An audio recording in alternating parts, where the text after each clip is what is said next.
महीनों से जारी रूस यूक्रेन युद्ध लगता है कि अब एक नए मुकाम पर पहुंच रहा है। अब तक तो रूस यूक्रेन को मिसाइल हमलों से दहला रहा था, लेकिन अब यूक्रेन भी खुलकर मैदान में आ गया है। दोनों देशों के बीच ये जंग अब और भीषण रूप ले रही है। नमस्कार, आप देख रहे हैं जनभावना टाइम्स, आपके साथ मैं हूं अंकिता। मॉस्को पर मंडरा रहे यूक्रेनी ड्रोन ने तबाही मचा दी है। अब यूक्रेन ने रूस पर पलटवार कर दिया है और उसकी सबसे बड़ी वजह है रूस को क्रीमिया से जोड़ने वाला पुल, जिसे क्रेच ब्रिज कहते हैं। उस पर यूक्रेन लगातार हमला कर रहा है।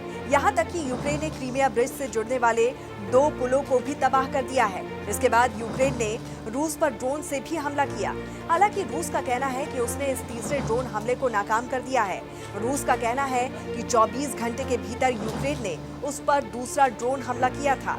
रूस ने इस बात की पुष्टि की है कि उसने यूक्रेनी ड्रोन को मार गिराया है, जो मॉस्को पर हमला करने वाले थे। रूस का कहना है कि उसने मॉस्को के दक्षिण में यूक्रेनी ड्रोन को मार गिराया है। इसी दौरान मॉस्को के वेनुकोवो एयरपोर्ट को 6 अगस्त की रात को बंद कर दिया गया था। विमानों की आवाजाही किस लिए बंद की गई, इसे लेकर रूस के मेयर ने कोई जानकारी नहीं दी।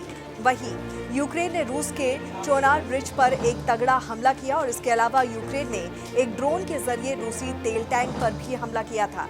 इसके बाद भयानक विस्फोट हुआ। बड़ी बात यह है कि अब दोनों ही देश एक दूसरे के सैनिक हथियारों और बुनियादी ढांचों पर तेजी से हमला कर रहे हैं, क्योंकि यूक्रेन अब उन रूसी सैनिकों को भी खदेड़ना चाहता है जो पिछले साल आक्रमण के वक्त यूक्रेन के दक्षिणी और पूर्वी इलाकों में दाखिल हो गए थे। रूसी सैनिकों और बुनियादी ढांचों पर तेज हुए हमले और यूक्रेन के ड्रोन अटैक का जवाब देने के लिए रूस ने भी यूक्रेन पर मिसाइल हमलों से कहर बरपाया। रिपोर्ट्स की माने तो करीब 10 रूसी मिसाइल यूक्रेन के एयर डिफेंस सिस्टम को चकमा देते हुए कीव में जा गिरे। यूक्रेन के राष्ट्रपति वोलोदिमीर ज़ेलेंस्की का कहना है कि पिछले हफ्ते रूसी हमलों को नाकाम कर दिया गया था। ज़ेलेंस्की का कहना है कि इसी दौरान रूस ने यूक्रेन पर कई तरह के 65 मिसाइल, 178 घातक ड्रोन, जिनमें 87 ईरानी शहीद ड्रोन, 136 एस भी शामिल थे, उनको भी मार गिराया गया।